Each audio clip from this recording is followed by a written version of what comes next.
Hello, everyone. This is Jane Wright. I'm a school social worker at Manchester High School.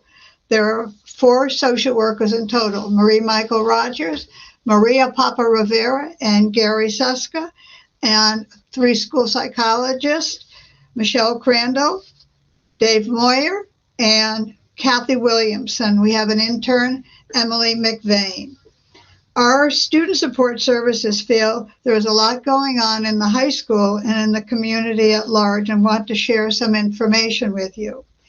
We are going to talk about what is different for youth, pandemic related risk factors, and how you can support youth at home, how to take care of yourselves, and the warning signs when you need to reach out for help to the community based resources.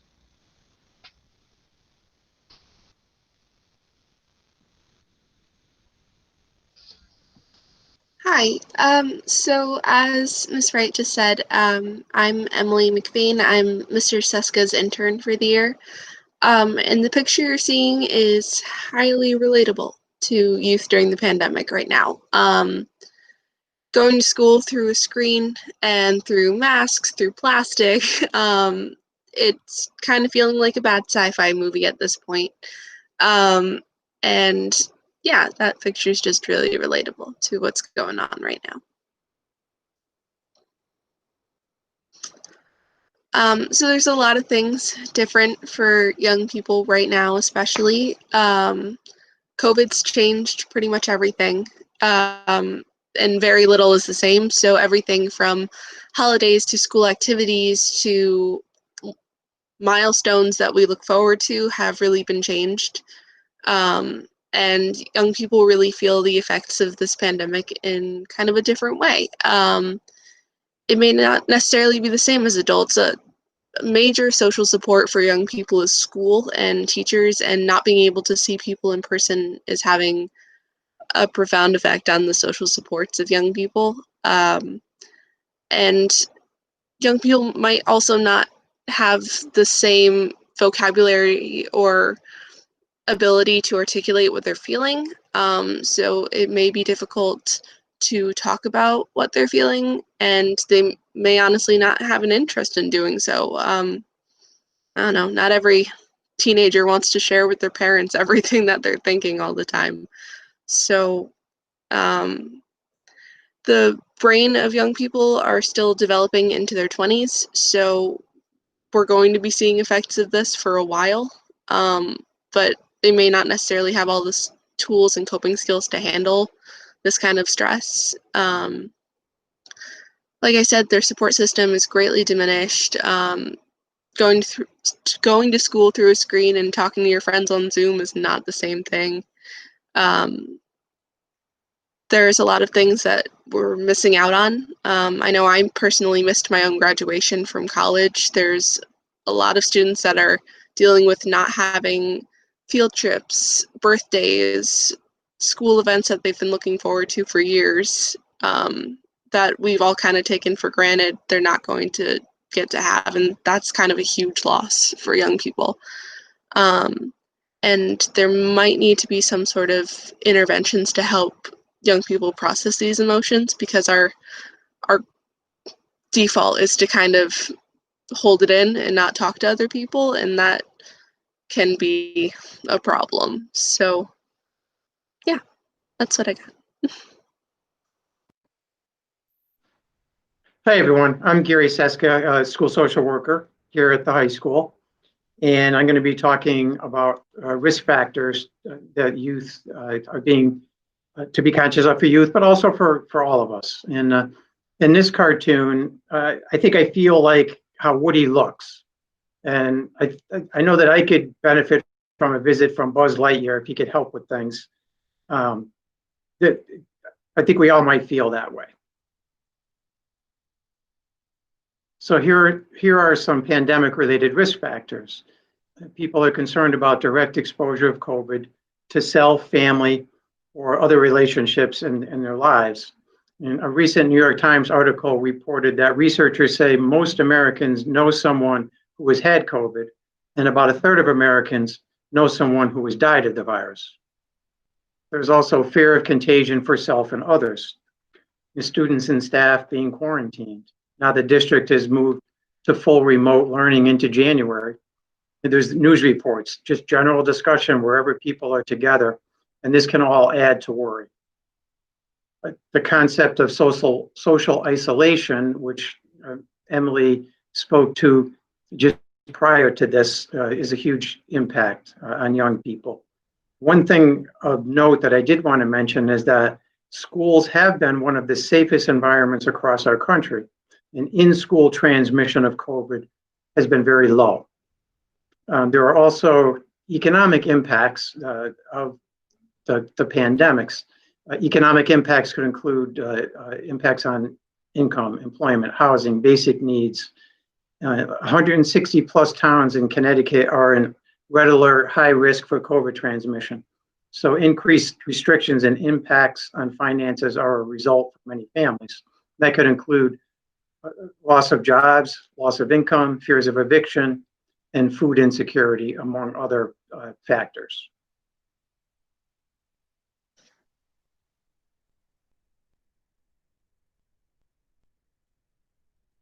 Some additional risk factors. Individuals with low resilience traits are more easily overwhelmed with the pandemics. Different people have varying abilities to manage expected levels of stress before adding in the weight of the pandemics. There's increased substance use and abuse in coping with the pandemic. And self-medication as a coping mechanism can lead to abusive substances and all the negative impacts that go along with substance dependence. And you may have heard in the news the phrase, there was an opioid epidemic within the COVID-19 pandemic.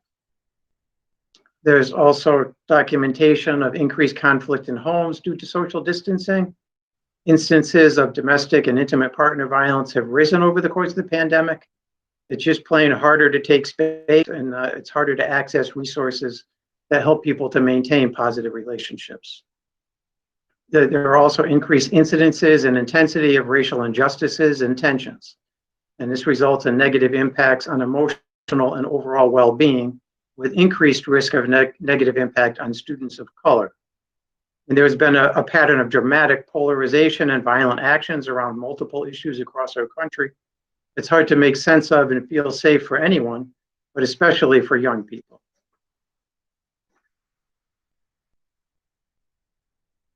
This slide speaks to the impacts of racism on the mental health of people of color. There are significant differences in how people of color are impacted by and may respond to racism and discrimination.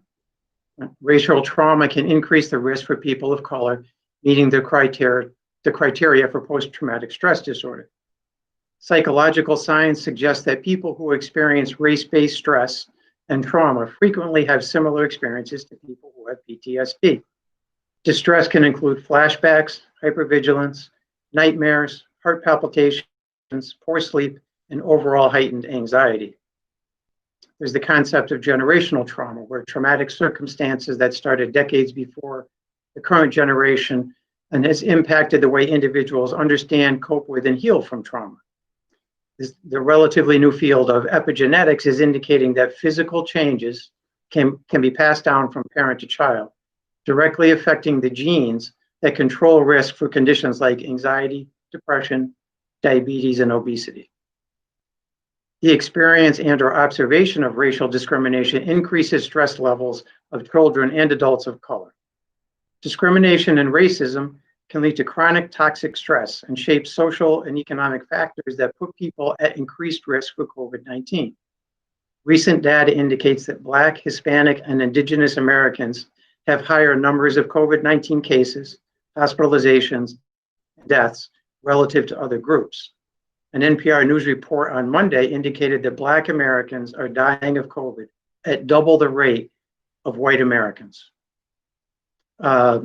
Here in Manchester, Manchester has declared racism a public health crisis. The resolution seeks to promote equity and addresses the impacts of racism on delivery of programs and services. Unfortunately, discrimination exists in systems meant to protect well-being or health.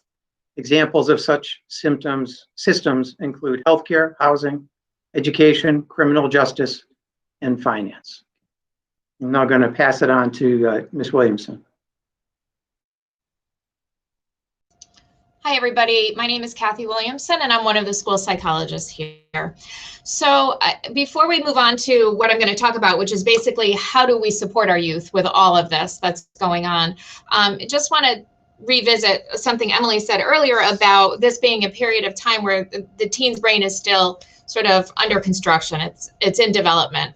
And so I want to talk a little bit about just the fact that one of the main developmental tasks of adolescence is really to develop an identity and independence from their parents.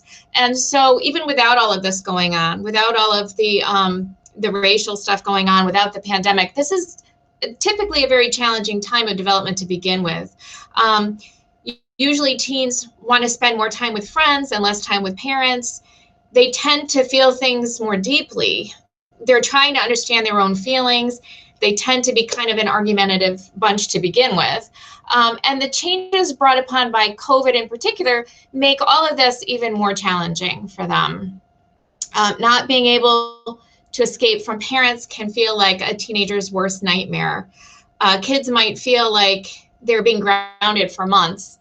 I had a student last week who said to me, I just wish we could go back to normal, like before my parents locked me up. Those are the words he was using. So while he wasn't necessarily blaming them, some parents are really experiencing some increased conflict with their teen. Teens and parents are getting into more conflict with teens blaming parents for their kind of captivity. Teens have always been kind of prone to risk taking and rule breaking, but now doing those things has graver consequences in terms of impact on their own health and that of people they love. I think over the last 3, 4, 5 years, as teachers, as parents, we've been complaining about kids' increased dependence on technology, but now that has become sort of their devices have become sort of their lifeline to their old social lives. And as Emily mentioned, it's not the same.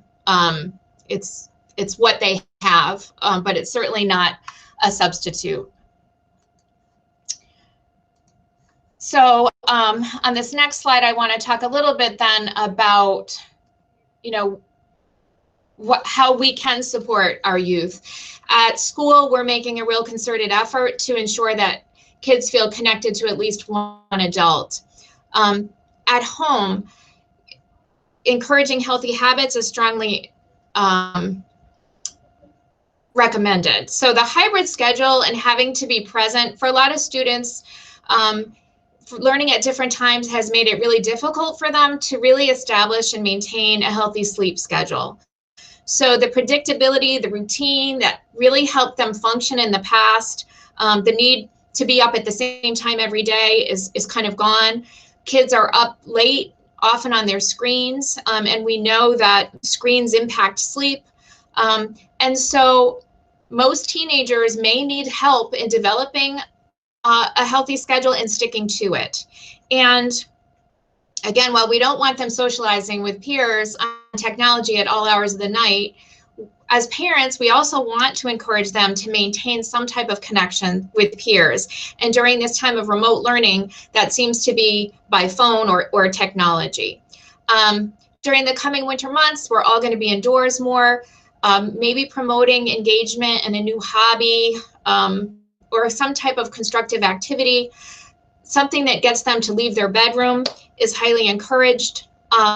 There's a whole field of ecotherapy where we're looking at how students or how any individual is impacted by nature. And research shows that, just being outdoors, doing anything active or even passive, being exposed to nature, or even just looking at nature images has a positive effect on mental health, can reduce stress, increase esteem, and increase functioning. So again, just if your student is willing to get up and out, that's highly recommended. Before we move on to how else we can provide support to kids who may be struggling more, I do want to point out that this hasn't been all negative. you know, we're kind of focusing on how to help kids who are struggling in this presentation, and yet there are kids who have shown remarkable resilience around this, who've developed some new skills, have come in touch with some inner strength that have helped them to cope. And if you see that in your child, reinforce that and celebrate that, because moving forward, this bunch of kids is going to have a kind of a new skill set that will potentially serve them well when they encounter adversity in the future.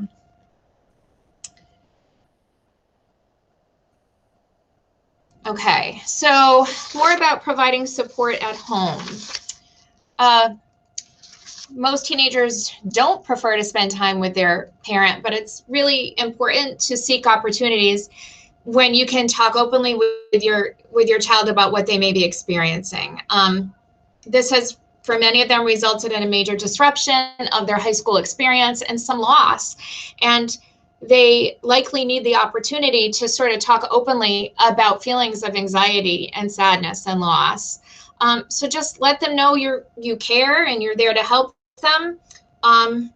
You know, make it clear to them that if they need further help, you're willing to help get that for them. And later on in the presentation, we'll talk about signs that your child may need extra help, and then to whom and how to reach out to get it. It isn't natural for teens to open up to their parents, as Emily said, and they may need you to model, you know, your feelings about this. Saying things like, you know, I don't know about you, but boy, this is tough for me. And that might encourage some dialogue. And lastly, you know, really helping, there are a lot of things going on, and helping students keep things in perspective by focusing on facts is really important, and maybe balancing their intake of media. So sometimes maybe a stream of news a little bit, but then watching a funny movie or something else that helps them create some balance. Okay.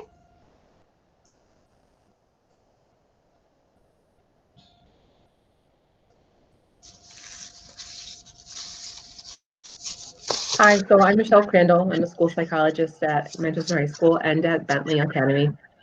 And this first slide here is just to kind of bring awareness to the fact that this school year starting out was different, unlike any other school years, like starting out, like the beginning of school. We do a lot of preparation, but the preparation this year was very much so different in the fact that parents had no idea what school was going to look like. And I don't think teachers knew what school was going to look like at the start of the year. So this is just to bring light to a very stressful and frustrating situation.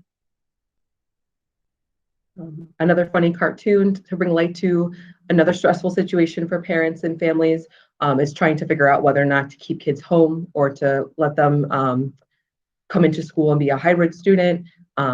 It often feels like sometimes you're caught between a rock and a hard place and whether you're making the right decision for what's best for your student, because we know that students coming to school and learning in school has better outcomes than students who work remotely. And sometimes working remotely is the best thing for health and safety of your family. So you're caught between a rock and a hard place. In the end, if you look at the bottom of the cartoon, it says, maybe I'll shower today. That's the decision that we end up making, is whether or not we do something for ourselves instead of making such heavy decisions on a daily basis. It can be hard to make the smaller decisions too. So what I'll be talking about and focusing on is parent self-care. So we talked just briefly about how to support youth, but it's important for families and caregivers to understand what's important for them to focus on in order to support their families and students. So that being said, one of the first things as parents and adults, we always tend to put our needs aside and not focus on everyone else in our life. And what's important about that is not focusing on your own emotional and physical well-being can cause burnout and lead to greater effects for yourself. So it's that old saying where they say, when you're on an airplane, the first thing that you do is put your oxygen mask on first before helping others. Because if you don't, you won't be able to support other people. So making sure that you support yourself first is really important to helping prevent burnout. And so that burnout feeling is that exhaustion that's physical, emotional, and mental exhaustion that's due to overwhelming stress. So being aware of that and focusing on yourself can prevent the burnout.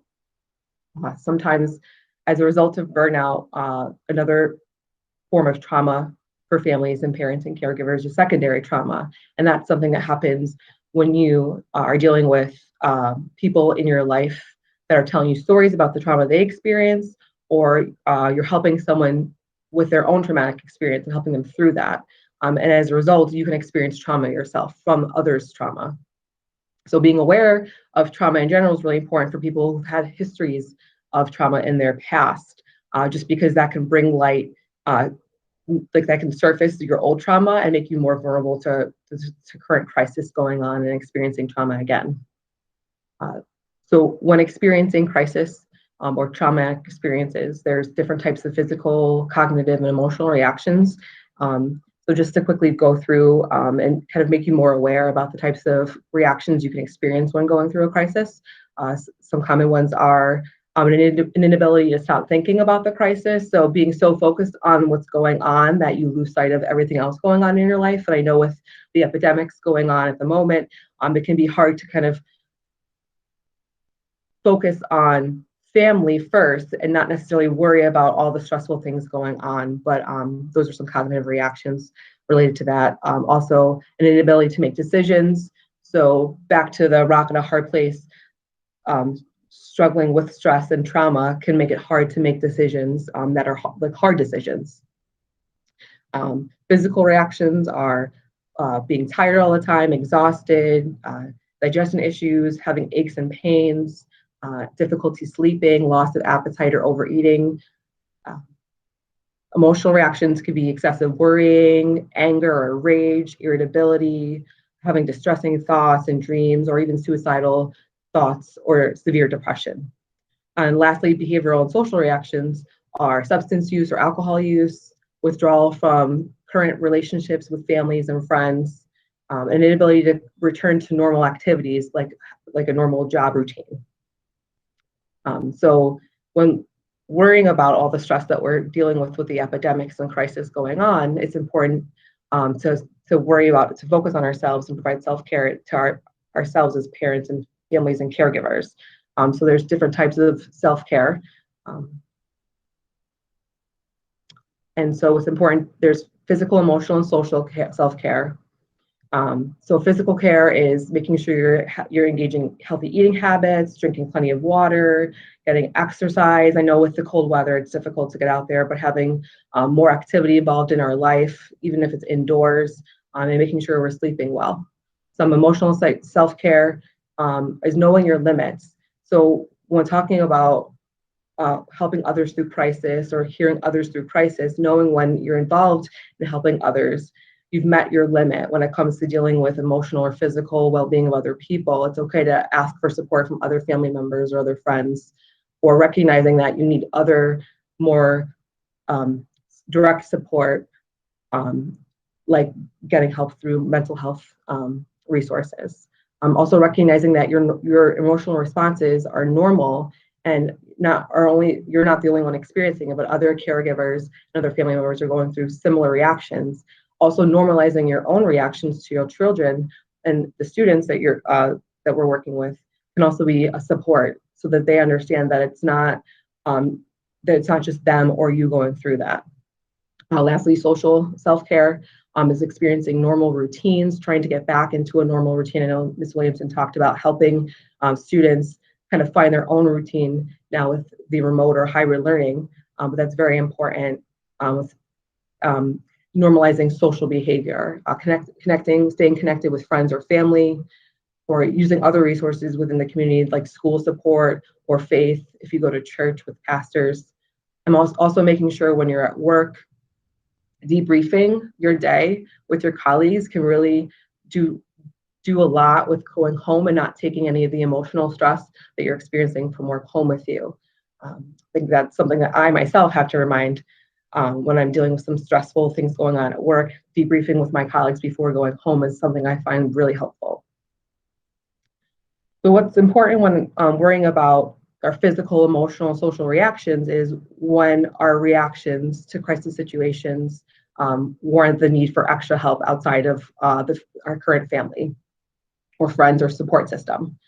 So some important factors to focus on when it's time to reach out for more support are when we're feeling sad or withdrawn for long periods of time that last for longer than 2 weeks.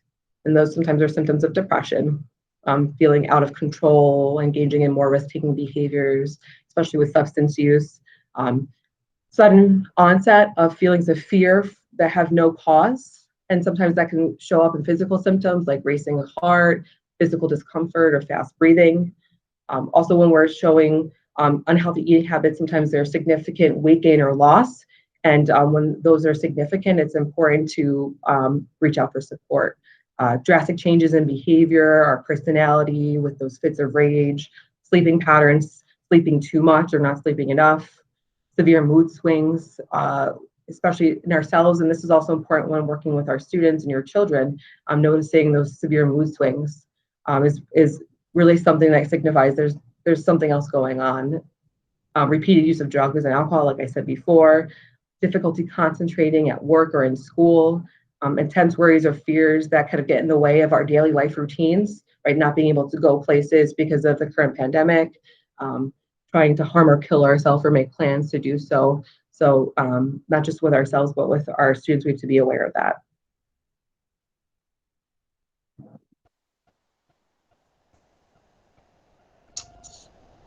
My name is David Moyer, one of the school psychologists. We've been talking about parent self-care and now some of the warning signs that you'll be watching for your students if they're experiencing difficulty. So in looking at sort of the when you need to reach out for help, we're now moving on to the where you can go to receive some of that help. And one of the great things about the town of Manchester and the Manchester schools in particular is the wealth of resources that are available to children and families, including access to mental health services.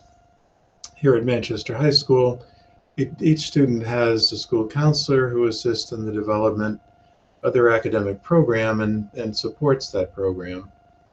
But in addition, there are 4 school social workers, 3 school psychologists, a substance abuse prevention counselor, all of whom provide counseling services to students receiving special ed support, 504 plans, or just students in the general population who request or need that level of counseling support. Typically, the primary focus of school-based counseling is addressing the educational impact of a mental health condition. For students who need a more intensive therapy, or for students who are in crisis, we offer referrals to community-based providers. And this next slide provides a list of some of those community and state resources for children and families who need assistance. The links are, you can click onto them and they'll take you to a more detailed presentation of the school resources, community resources, as well as the state resources. And I would encourage any parent who has concerns either about yourself or about your student to reach out to one of those community-based resources.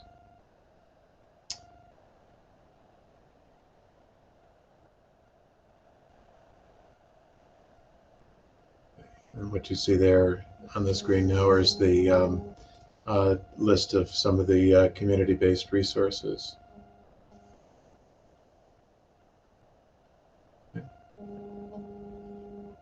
And I think Ms. Wright is going to wrap up the balance of our program here as you see some of these resources on your screen here. And those will be available through the link to this particular program that's on the high school website.